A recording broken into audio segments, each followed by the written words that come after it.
حضور اقدس صلی اللہ علیہ وسلم کا ارشاد ہے حق تعالی شانو حج بدلہ میں ایک حج کا وجہ سے 3 آدمیوں کو جنت میں داخل فرماتے، ایک مرد جس کے طرف سے حج بدلہ کیا جا رہا ہے، دوسرا حج کرنے والا، تیسرا وہ شخص وارث وغیرہ جو اب حج کرا رہا ہے، یعنی حج بدلہ کے لیے روپیہ دے رہا ہے۔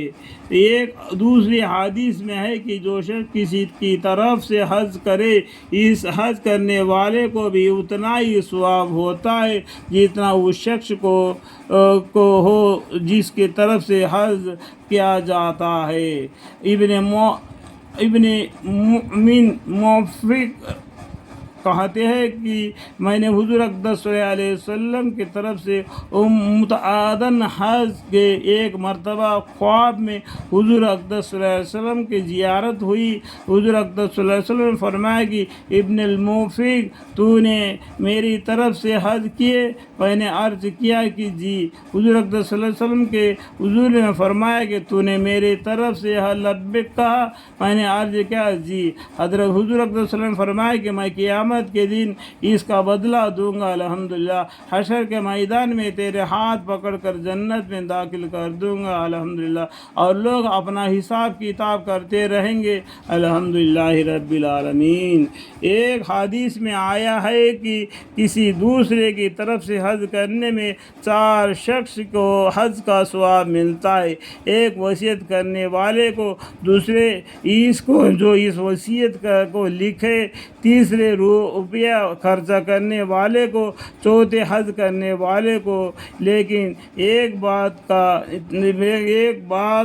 کہنا بہت اہتمام سے خیال رکھنا چاہیے، وہ یہ کہ حج بدلہ میں نیت خالص رکھنے کے اہتمام سے کوشش کرے، مقصد محض حج و زیارت اور دوسرے اعانات ہو۔ اس حج کے وجہ سے کوئی دنیائی منافعت مقصود نہ ہو۔ اگر ایسا ہو تو حج کرنے والے کو تو ثواب مل ہی جائے گا، مگر اس حج کو دنیا کے ثواب میں تو ختم ہوا۔ دنیا نے حج کے لیے جائے اور دنیا کمانے کے چکر میں، اس حج کی وجہ سے کوئی دنیائی منافعت مقصود نہ ہو۔